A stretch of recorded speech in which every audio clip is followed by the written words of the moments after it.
አንድ በግለሰቦች የተመሰረተ ድርጅት ወይም ካምፓኒ አትራፊ የሆነ ሲመጣ እና ያለው ሀብት እየጨመረ ሲመጣ ምን ይሆናል?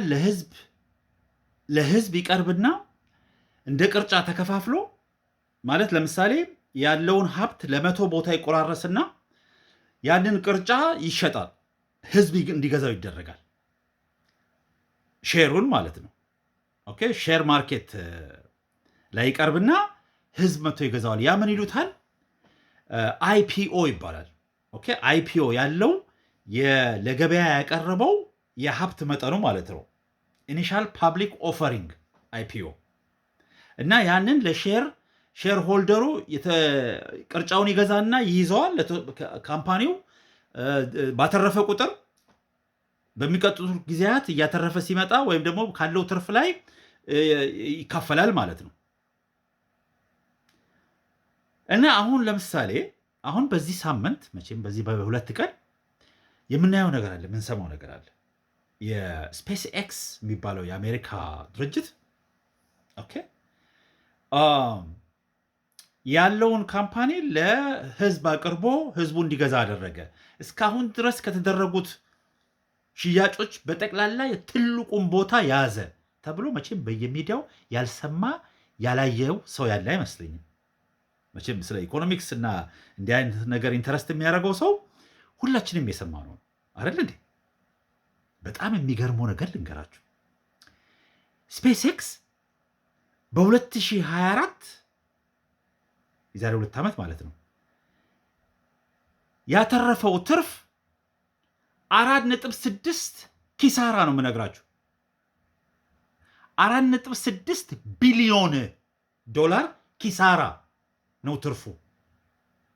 ገብቷችኋል? አሁን ያልኩት 2024 ላይ 2025 ላይ አሁን ያለፈው ዓመት ማለት ነው በአውሮፓውያን 4.9 ቢሊዮን ዶላር ኪሳራ ያለው ካምፓኒ ነው።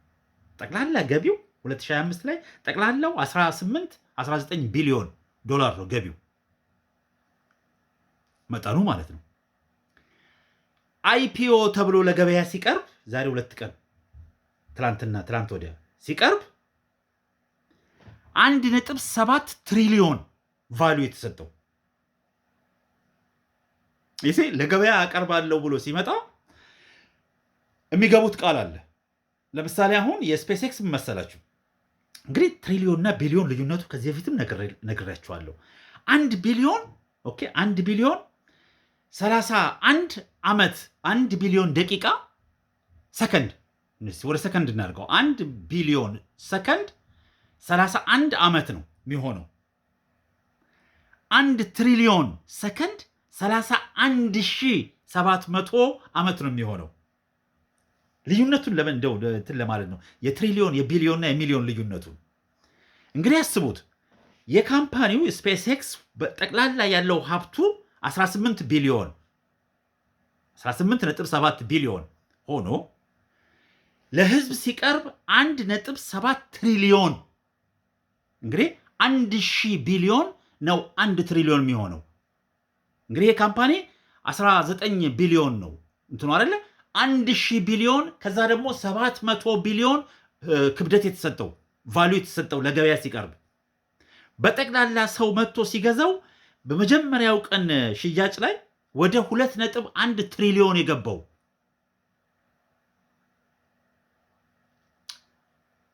ለምን መሰላችሁ ይሄ ሁሉ ሰው መጥቶ የገዛው? ምን እንደሚያደርግ ልንገራችሁ። እንግዲህ ለማታውቁት ነው። አንደኛ ሮኬት ይተኩሳል። ኦኬ፣ ዋናው ደግሞ አሁን ምንድነው ሮኬት የተኮስኩኝ ትልቆቹን ሮኬት ከሰራው በኋላ ቱሪስት ወደ ጨረቃና ወደ ማርስ መላክ እጀምራለሁ ነው ቃል አንደኛ። ሁለተኛው ደግሞ ጨረቃ ላይ የዳታ ሴንተር እከፍታለሁ። ከዛ ሆኖ ወደ ምድር የሚያገለግል ዳታ ሴንተር ማለት ነው እከፍታለሁ።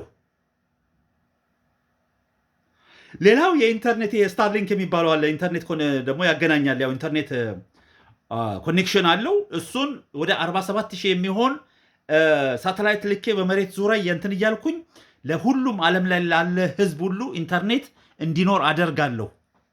ይሄ እኮ ምንድን ገብቷቸዋል? ቃል እየገባ ነው ሰውየው። ይሄ አንድ ሰው የሚያንቀሳቅሰው ድርጅት ነው። አንድ ሰው የመጀመሪያው ትሪሊዮነር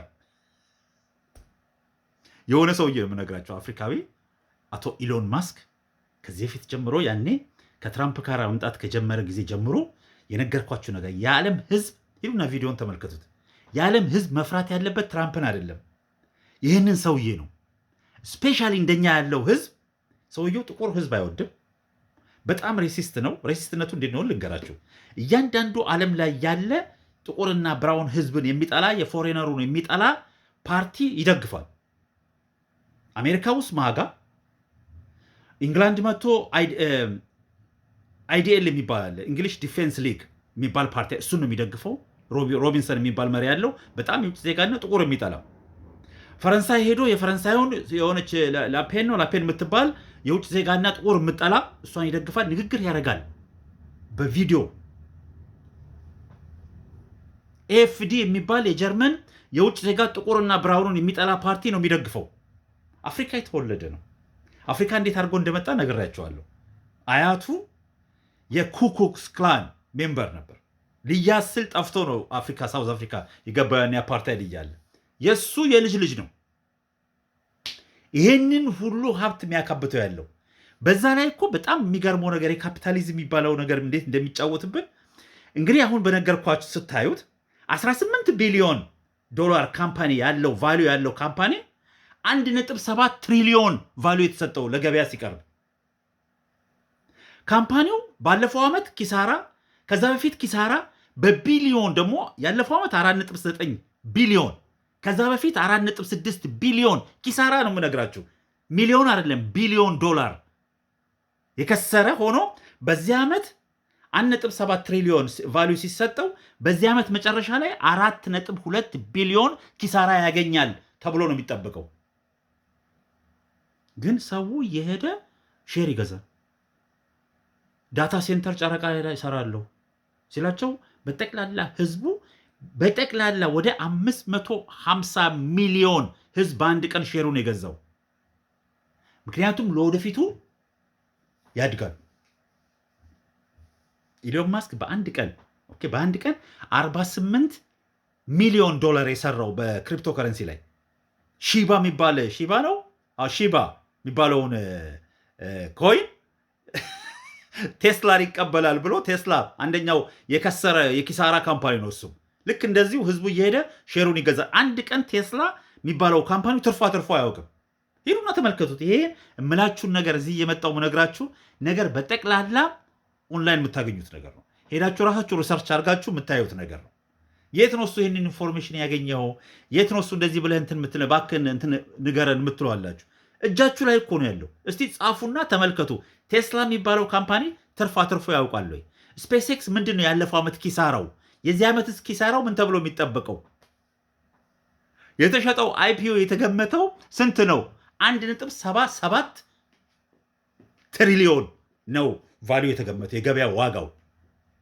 አየር ላይ እኮ ነው የሚሸጠው። አየር ላይ ገና ለገና እንትን አረጋለሁ ያለ ሰው እና ትንሽ ሀብታም የሆነ ሰው እንደዛ ካለ ይሸጣል። ይህ ነው ካፒታሊዝም ማለት። ካፒታሊዝም የሚያመጣብን ነገር ያለው በጠቅላላ የዓለምን ህዝብ ደም እያረገ ብር በትንሾች እጅ እያስገባ ነው ያለው። በጣም ትንሾች እችን ዓለም ይቆጣጠሯታል። በኋላ ላይ የሚመጣው ችግር ይሄ ነው የማይባል አይነት ችግር ውስጥ እየገባን ነው። ምክንያቱም ሀብት ትንሽ ሰው እጅ ተሰበሰበ ማለት በዛሬው ጊዜ ቴክኖሎጂ ኤአይ በትንሾች እጅ ነው ያለው። እያንዳንዱ ኤአይ የሚባለው ዓለም ላይ ከቻይናው በስተቀር የግለሰቦች ነው በጠቅላላው። የቻይናው ደግሞ የቻይና መንግስት ነው በግለሰቦች። አሁን ግሮክ የሚባለው የአቶ መስክ ነው አይደል እንዴ? ከዛ ደግሞ ሁሉንም ብታያቸው ጠቅላላ የግለሰቦች ነው ወይ በግለሰቦች የተገዛ ነው። እና ለወደፊቱ ያለንበት ችግር ይሄን ይመስላል። 20 ቢሊዮን ቫልዩ ያለው ካምፓኒ 2 ትሪሊዮን ይሸጣል። ለምን? ወሬ ስለተወራ። እኔ ማርስ ላይ ሄጄ ማርስናን ጁፒተርን አገናኛቸዋለሁ ያለ ካምፓኒ እንትኑ ይሸጣል። ኩላክ